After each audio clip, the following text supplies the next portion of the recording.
Қазіргі заманда ойын индустриясы қарқынды дамып жатыр. Миллиондаған жастар күнделікті өмірінің бір бөлігін виртуалды әлемде өткізеді.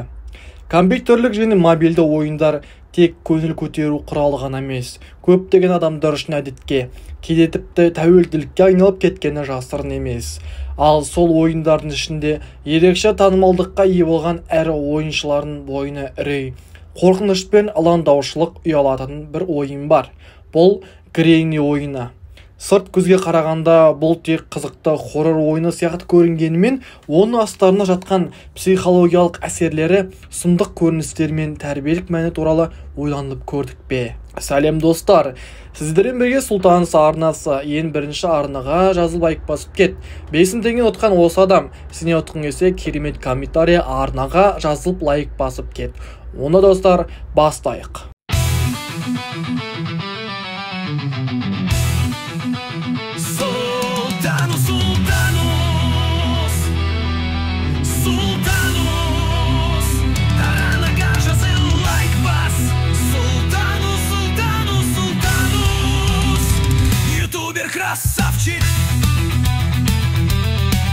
Гренни бұл квест жанрындағы қорқынышты ойын. Ойыншы көзін қараңғы бөлмеде ашады. Ол бейтаныс тұнжыраған ескі үйде қамалып қалған. Ең басты міндет осы үйде 5 күннің ішінде қашып шығу. Бірақ бұл оңай шаруа емес. Себебі үйде Гренни есімді қорқынышты кейіпкер жүреді. Ол әже бейнесіне көрінгенімен адамдықтан жұрдай, қатыгез, қараңғылықтағы аң секілді кезіп жүретін жауыз бейнеге ие. Гренни адамның әр дыбысын естіп қояды. Сіз сәл шалыс бассаңыз, еден сықыр етсе, немесе зат құлатсаңыз, бәрі естіліп, ол дереу келіп сізді ұстап алады. Әр ұстауыңыз бір күннің жоғалуы. 5 рет ұсталып қалсаңыз, ойын бітті. Бір ұялатып, ойынға кірген сәттен бастап мазасыздық сезімін тудырады. Бірақ ойынның ең басты сұмдығы визуал мен атмосферада емес, ол психологиялық қысым. Бір қарағанда бұл тек ойын ойы дейсің. Адам миы мен жүрегі шынайы мен виртуалдыны әрдайым ажырата бермейді. Үнемі үрейде болуы, кенет шыққан дыбыстан сергіте қалуы, қараңғылық ішінде қорқып жүгіруі, мұның бәрі адам психикасына нақты әсер етеді. Әсіресе жасөспірімдер үшін бұл ойын шынайы үрейдің мектебіне айналады. Қорқыныш адамның ең терең түйсіктерінің бірі. Оны тудыру оңай, бірақ оны басу қиын. Гренни ойыны сол қорқынышты әдейі тудырып, ойыншыны күн сайын соған үйретеді. Бұл неге қауіпті? Себебі адам бір нәрсеге неғұрлым көп дағдыланса, соны қалыптап қабылдай бастайды.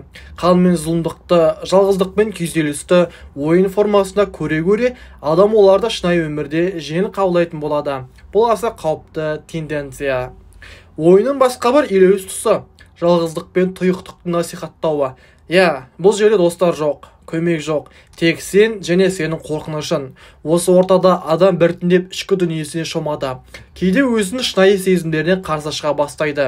Бұл ойында позитивті кейіпкер жоқ, жарық жоқ, үмітте жоқ. Бар болғаны қашу және тірі қалу. Ал бұл өмірге деген көзқарасты да өзгертеді. Ойын тек көңіл көтеру емес, адамның ішкі дүниесіне олап, оны қоғамнан алыстатып жіберуі мүмкін. Сондай-ақ ойынның көрінетін тағы бір жағымыз көрініс зорлық-зомбылыққа үйрену. Греннидің қолындағы балта, қан аузы қисайған, көзі алайған бейнесі, мұның бәрі адамның миында тұрақты түрде қалып қояды. Бұл тек визуал емес, бұл бейсаналық деңгейде қалыптасатын эмоциялық образ. Зорлыққа үйреніп кету жас ұрпақ үшін аса қауіпті. Бүгінде адамдардың бір-біріне мейірімді азайып бара жатса, оның бір себебі осындай ойындар арқылы адамның ішкі сезімдері жойылып бара жатқандығында. Одан бөлек бұл ойын уақыт ұрлайды. Ойыншы бұл үрей мен қорқыныштан қашу үшін қайта-қайта кіріп, басқа жол іздейді. Сөйтіп сағаттап отырады. Түнде ұйықтамайды, оқымайды. Уақыт өте келе ойынға тәуелділік пайда болады. Кәдімгі ескі сияқты тастай алмайсың. Бұл виртуалды әлемнің шын өмірден күшті болып кетуін айғаға. Бірақ бәрі тек теріс жақтары тұрмайды. Ойынның оң әсерлері жоқ емес. Мысалы, логикалық ойлау, шапшаң шешім қабылдау, әрекетті жоспарлау қабілетін дамытуы мүмкін. Кейбір ойыншылар бұл ойынды миға жаттығу деп сипаттайды. Дегенмен бұл оң әсерлер қорқыныш пен психологиялық қысымның салдарымен салыстырғанда әлсіз көрінеді. Қорыта келгенде Гренни ойыны қазіргі ойын индустриясының бір бөлігі болғанымен оның әсері тым терең. Бұл жай ғана ойын емес, бұл үрей мектебі. Қорқыныш тренажері, жалғыздықты сезіну алаңы. Ойын таңдауда әр адам өзіне сұрақ қою керек. Бұл маған не береді? Мен не ұтам, не жоғалтам?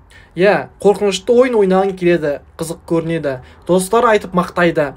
Бірақ оның саған қалай әсер ететінін ұмытпа. Себебі ойын өтеді, ал әсері қалуы мүмкін.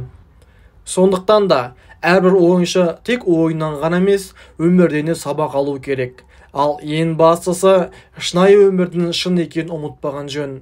Экран артындағы әлемнен гөрі жүрегіндегі жарық маңыздырақ. Гренни тек ойын емес, ол айна. Адамның ішкі дүниесіндегі қорқынышты, мазасыздықты, жалғыздықты көрсететін айна.